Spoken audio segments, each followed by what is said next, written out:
Olá, meu amigo, minha amiga. Na Resenha Invictus desta semana eu vou falar de um livro muito interessante que fala do nascimento do rádio esportivo, que no próximo dia 19 de julho faz 89 anos, que é A Bola no Ar, o rádio esportivo em São Paulo, de Edileuza Soares.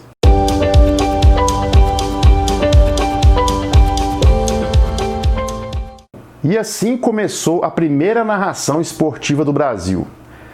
Eu estou aqui no reservado da imprensa, no campo, contemplando as arquibancadas. Estou ao lado das gerais e eu vou tentar transmitir para vocês que me ouvem um relato fiel do que irá acontecer no campo. Bom, naquela tarde o narrador pede ao ouvinte para tentar pensar num retângulo ou pegar uma caixinha de fósforos e tentar visualizar o campo. Do lado direito estão os paulistas e do lado esquerdo estão os paranaenses, orienta o locutor. E como foi a primeira transmissão esportiva do Brasil? Bom, segundo o primeiro narrador da história, não havia cabines de rádio no local e os responsáveis pelo campo deixaram ele ocupar um espaço junto ao público, ali no que seria hoje as gerais, né? O speaker, que era como os locutores eram chamados na época, improvisa o seu lugar com o nome pomposo de reservado de imprensa. É isso mesmo. Naquele tempo não havia repórter de campo. Então, o locutor precisou se desdobrar para conseguir passar todas as informações do jogo. Nessa época, os jogadores ainda não tinham números em suas camisas. Assim, antes de começar o jogo, o narrador foi até o vestiário, decorou os nomes e os rostos do elenco dos dois times, acredite se quiser. Ele também se preocupou em explicar as regras do esporte, porque o futebol ainda não era tão popular quanto nos dias atuais. O narrador narrava com tantos detalhes e tão rápido que ganhou o apelido de Speaker Metralhadora. A Bola no Ar faz então um grande trabalho de reconstrução do rádio esportivo no Brasil, que tinha seu ponto alto no estado de São Paulo. O livro mostra como o rádio esportivo foi fundamental, pessoal, para a disseminação do futebol como esporte popular no Brasil e como o futebol, em troca, acabou tornando o rádio como o nosso primeiro veículo de comunicação de massa no Brasil. Bom, de acordo com as pesquisas da autora desse livro, foi em São Paulo, em 1931, que ocorreu a primeira transmissão esportiva, lance a lance, durante 90 minutos, e que deu origem a tudo o que nós conhecemos hoje como narração esportiva, inclusive com influência na televisão, por exemplo. Este livro também é interessante porque ele faz uma classificação das escolas de narração esportiva, que se desenvolveram no Brasil, cada uma com a sua linguagem e contribuição para o desenvolvimento da comunicação esportiva em nosso país. Bom, ele parte também de uma constatação importante. O radiojornalismo esportivo é o único gênero inicial da história do rádio nacional que ainda persiste. Já não ouvimos mais falar em radionovela, nos musicais e muito menos nos programas humorísticos de auditório. Todos eles contemporâneos, e que hoje migraram ali mais para a televisão e alguns deles também para a internet, por exemplo. Esse fato mostra a grande importância do esporte como indústria, capaz até hoje, quase um século depois, de manter todas as mídias existentes com geração de conteúdo. Então, talvez só o jornalismo em si, com os noticiários e a imprensa, tenha alcançado o mesmo êxito. O rádio esportivo, na minha opinião, tem sua limitação sensorial, que é ligada apenas à voz e à audição, Na verdade, o seu ponto forte, que nasce da capacidade de mexer com a imaginação do ouvinte, transformando uma narração em um verdadeiro espetáculo midiático.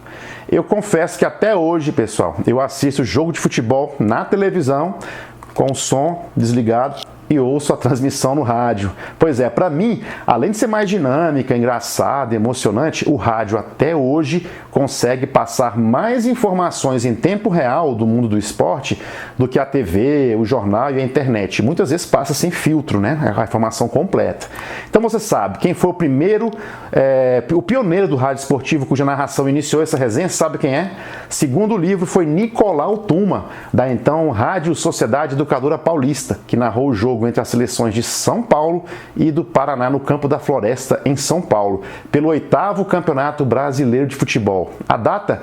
O dia 19 de julho de 1931, que marca o início da história do radiojornalismo esportivo no Brasil.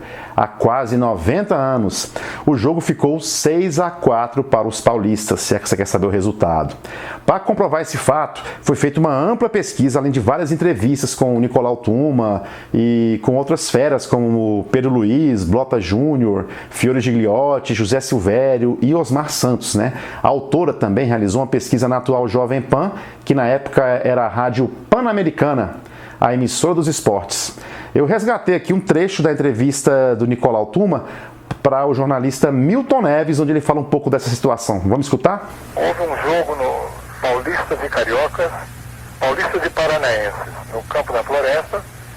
Perguntaram se alguém poderia transmitir. Eu já vinha da imprensa, fui também repórter de jornais. Tinha trabalhado já antes na Rádio Educadora, em 1929, 30. E então me dispus a tentar fazer a transmissão do Campo da Floresta. E foi assim que irradiei o primeiro jogo, assim, em caráter profissional permanente, em 1931. Que coisa. Agora Aí, quais... 60 anos, Milton, você não tinha nascido ainda. Ah, não, nasci 20 anos depois, em 1951. Agora, me diga uma coisa, ô Nicolau Tuma, quais eram os grandes narradores do seu tempo? O senhor narrou futebol muito bem, mas quais os outros narradores que marcaram a época? Bom, no princípio era só eu mesmo, né? No princípio era só eu. Depois de mim, houve umas tentativas. Eu estou falando aqui de São Paulo. Depois de mim, na Record, quem eu me lembro, foi só Geraldo José de Almeida. Que legal, né? Bom, a transformação do esporte, do futebol em esporte popular é um importante complemento na definição do rádio como meio de comunicação de massa. A partir das primeiras narrações de jogos do futebol, de entrevistas com veteranos radialistas, a Edileuza, que é a autora desse livro, ela nos traz a história do rádio esportivo. De forma criativa e original, ela analisa os diversos estilos de narração e também a sua evolução até perto dos tempos atuais, desde o primeiro locutor até os astros do momento no rádio e jornalismo esportivo que traz tanta emoção para as pessoas. Nesse estudo pioneiro, a autora demonstra que o rádio continua sendo, ainda hoje, um instrumento de comunicação bastante vibrante e utilizado pelas pessoas. O livro mostra também como começou o processo de profissionalização e massificação do rádio e do futebol no Brasil. Segundo a Edileuza Soares, o rádio funcionava na década de 1930 como uma sociedade de contribuintes, por pessoas que tinham condições de se associar às emissoras. Então, por isso, a programação do rádio se preocupava em atender a uma pequena parcela, que era a parcela da elite econômica do Brasil. Porém, em 1932, o governo autorizou a veiculação da publicidade no rádio, fazendo com que esse veículo de comunicação, que antes era pago pelas pessoas, né, ele reformulasse a sua programação e seu estilo e criasse gêneros para atingir o grande público, até com programas, assim, segundo a publicação diz aqui, mais apelativos, né, em busca de audiência. Nesse contexto, a transmissão esportiva surgiu como um bom apelo para a conquista justamente dessa tão querida audiência. Além disso, havia o conturbado ambiente político institucional do Brasil na época. Basta lembrar que a Revolução de 30 deu início a uma forte centralização política e administrativa. Então, o mesmo decreto que autorizou a publicidade no rádio forçou o controle sobre a radiodifusão com forte fiscalização, que tinha como pena máxima a perda da concessão pública. Até hoje o rádio é uma concessão pública, se você não sabe, por exemplo. Eu vou ler uma parte do livro que mostra bem esse cenário descrito pela autora. O quadro em que se encaixaram o início e a vulgarização do rádio esportivo, com transmissão direta, como conhecemos, ele era o seguinte: um governo centralizador que restringe o radiojornalismo pela inibição a qualquer desvio de orientação oficial, mediante o controle das concessões. Com isso, fica estabelecida a autocensura. Um meio de divulgação, o rádio, que precisa se transformar num veículo de massa para conseguir anúncios das empresas. Um esporte de massa, o futebol, com jogadores profissionais e clubes que, para sustentar os novos gastos, necessitam de jogos com grandes públicos pagantes. O rádio esportivo tem, então, os requisitos para atender essas três demandas. é informativo, sem se envolver com a política de governo, conquistou o público e, em consequência, os anunciantes, e mantinha nesses ouvintes um interesse pelo futebol. Fecha aspas. Bom, meu amigo e minha amiga, esse livro tem uma leitura bem leve, ele é editado pela Sumos Editorial e é dividido em 6 capítulos que remontam o cenário social e político do futebol e das comunicações do Brasil naquela época. Ele mostra como foi o processo de disseminação, né, do rádio esportivo, situando o radiojornalismo dentro da famosa era do rádio brasileiro. Em seguida, a publicação estuda as escolas de locução esportiva no Brasil e os subprodutos da narração esportiva, né, que existem até hoje. E por isso mostra disputa e, por fim, né, mostra disputa pela audiência com o objetivo de conquistar anúncios e patrocínios, realidade que também até hoje continua.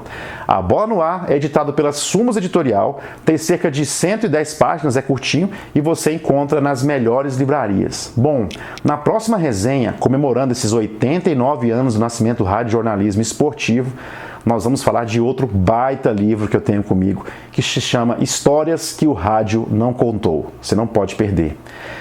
É isso, meu amigo e minha amiga, eu espero que você tenha gostado. Então, curta o vídeo, siga o nosso perfil e faça o seu comentário. E não se esqueça de baixar também o nosso e-book gratuito, porque o marketing esportivo é o marketing do presente no mundo novo. Então, agradeça a todos os seus deuses pela sua alma indomável. Você é o capitão da sua alma, você é o senhor do seu destino. Um abraço e até a próxima.